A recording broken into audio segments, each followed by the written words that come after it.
The modern fuel injector is in charge of providing a measured amount of fuel to the engine. Its internal construction is composed of a wire coil, the return spring, pintle, and the body casing. The coil creates the magnetic field. The spring returns the pintle to its closed position. These two components, although simple, are very important. If the spring is weak, the injector waveform closed hump will show up late. If the pintle channel is clogged, the open waveform current hump will also show up on the waveform. The oscilloscope test is the fastest way to determine a possible injector problem. Use the ATP scope 1 to capture the waveform and analyze it. Don't forget to finalize your measurements with an actual manual injector leak-down procedure. All fuel injectors have 2 pins and are permanently connected to battery power through a relay.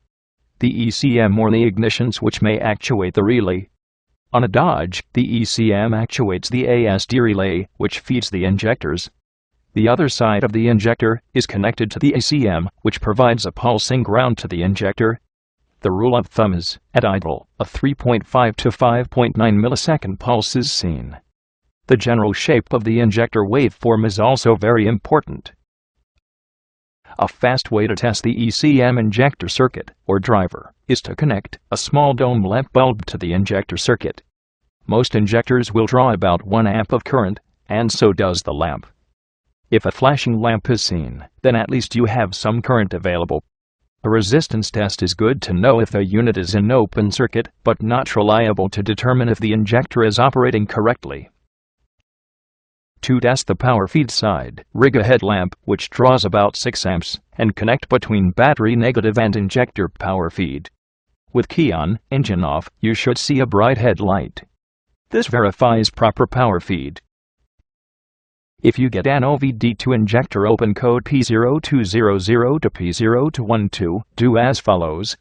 The ECM always monitors the injector wire. 12 volts flow from the battery to the relay and through the injector. It then returns through the injector coil to the ECM wire. If 12 volts is not present at the ECM wire, then it knows that either the connector is disconnected, the wire is broken, or the injector coil is also broken. Either way, this is called an open circuit, which is why the ECM issues an OVD2 open circuit code. So, injector open means that the return voltage is missing.